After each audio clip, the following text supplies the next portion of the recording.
नमस्ते दोस्तों, क्या आपने कभी सोचा है कि जिस क्रिकेट को हम जेंटलमैन गेम कहते हैं और जहां आज के दौर में एक एक इंच को नापने के लिए करोड़ों की तकनीक लगी हुई है, वहां अंपायर की एक मामूली सी नींद पूरे मैच की कहानी बदल सकती है।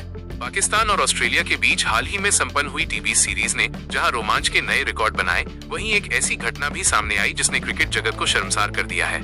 आज हम बात कर रहे हैं उस विवादास्पद स्टंपिंग की, जिसे देखकर पूरी दुनिया के क्रिकेट एक्सपर्ट्स अपना सिर पकड़कर बैठ गए हैं। क्या ये सिर्फ एक गलती थी या फिर क्रिकेट के मैदान पर हुई सबसे बड़ी अनदेखी? चलिए इस पूरे मामले की गहराई से पड़ताल करते हैं। ये पूरा ड्रामा शुरू हुआ सीरीज के तीसरे टी20 मुकाबले के दौरान। पाकिस्तान के स्पिन गेंदबाज मोहम्मद नवाज अपना 14वां ओवर फेंक रहे थे। ऑस्ट्रेलिया की तरफ से क्रीज पर मौजूद थे कूपर कोहली, जो उस वक्त संभलकर खेल रहे थे। नवाज ने एक शानदार गेंद डाली, जिस पर कोहली ने कदमों का इस्तेमाल करते हुए आगे बढ़कर बड़ा शॉट खेलने की कोशिश की, लेकिन गेंद ने कांटा बदला और लेग साइड की तरफ टर्न हो गई। विकेट के पीछे खड़े ख्वाजा नफे ने कोई गलती नहीं की। उन्होंने गेंद को लपका और बिजली की फुर्ती से बेल्स बिखेर दी। अंपायर ने तुरंत अपनी उंगली खड़ी कर दी और कोहली को पवेलियन का रास्ता दिखा दिया गया। पहली नजर में देखने वाले हर इंसान को लगा कि ये एक क्लासिक स्टंपिंग है, लेकिन असली खेल तो इसके बाद शुरू हुआ। जब इस घटना के रिप्ले और हाई डेफिनेशन तस्वीरों को गौर से देखा गया, तो एक ऐसी सच्चाई सामने आई जिसने अंपायरिंग के स्तर की पोल खोलकर रख दी। तस्वीरों में साफ नजर आ रहा है कि जिस वक्त विकेटकीपर ख्वाजा नफे ने स्टंप्स को हिट किया, गेंद उनके दाएं हाथ के ग्लव्स में थी, लेकिन उन्होंने बेल्स अपने खाली बाएं हाथ से गिराई थी। अब यहाँ हमें क्रिकेट के उस बुनियादी नियम को समझने की जरूरत है जिसे आईसीसी का नियम 29.2.1 कहा जाता है।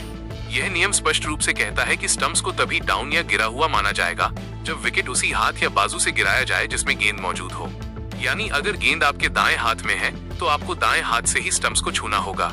यदि आप एक हाथ में गेंद पकड़कर दूसरे खाली हाथ से विकेट गिराते हैं तो बल्लेबाज को नॉट आउट दिया जाना चाहिए। हैरानी की बात यह है कि मैदान पर मौजूद दो अंपायरों के अलावा थर्ड अंपायर, जिनके पास हर एंगल से देखने के लिए टीवी स्क्रीन मौजूद होती है, उन्होंने भी इस पर ध्यान नहीं दिया। क्या अंपायरिंग अब सिर्फ एक औपचारिकता बनकर रह गई है? ये सवाल इसलिए उठ रहा है क्योंकि इस एक गलत फैसले ने न केवल ऑस्ट्रेलिया के एक सेट बल्लेबाज को बाहर किया, बल्कि खेल की गरिमा को भी चोट पहुंचाई है। सोशल मीडिया पर फैंस का गुस्सा 7वें आसमान पर है। लोग पूछ रहे हैं कि क्या अंपायर मैदान पर सो रहे थे? अगर इतनी बड़ी गलती को तकनीक की मदद से भी नहीं पकड़ा जा सकता, तो फिर इन कैमरों और सेंसर्स का फायदा क्या है? हालांकि पाकिस्तान ने ये सीरीज जीत ली और उनके समर्थकों के लिए ये जश्न का मौका है, लेकिन क्रिकेट के जानकारों का मानना है कि ऐसी गलतियां खेल के भविष्य के लिए ठीक नहीं है। अंपायर का काम निष्पक्षता बनाए रखना है, लेकिन यहाँ तो नियम की सरेआम धज्जियां उड़ती दिखी। ये घटना आने वाले समय में एक मिसाल बन जाएगी कि कैसे एक छोटी सी लापरवाही खेल की साख पर सवाल उठा सकती है। दोस्तों, क्रिकेट के मैदान की हर छोटी बड़ी हलचल और ऐसी ही अनसुनी कहानियों को हम आपके लिए पूरी रिसर्च के साथ लेकर आते हैं। हम कोशिश करते हैं कि आपको वो सच दिखाएं जो शायद हेडलाइंस में दब जाता है। अगर आप चाहते हैं कि क्रिकेट का ये जुनून और सच्चाई की आवाज कभी कम ना हो, तो हमारे इस चैनल को अभी सब्सक्राइब करें। आपका एक छोटा सा सहयोग हमें और भी बेहतर और निष्पक्ष खबरें लाने के लिए प्रेरित करता है। इस वीडियो को ज्यादा से ज्यादा शेयर करें ताकि आईसीसी तक ये बात पहुंचे कि फैंस अब अंपायरिंग में सुधार चाहते हैं। अपनी राय कमेंट बॉक्स में लिखना न भूलें। क्या ये वाकई एक गलती थी या फिर कुछ और? मिलते हैं आपसे अगले वीडियो में एक और बड़े खुलासे के साथ। धन्यवाद।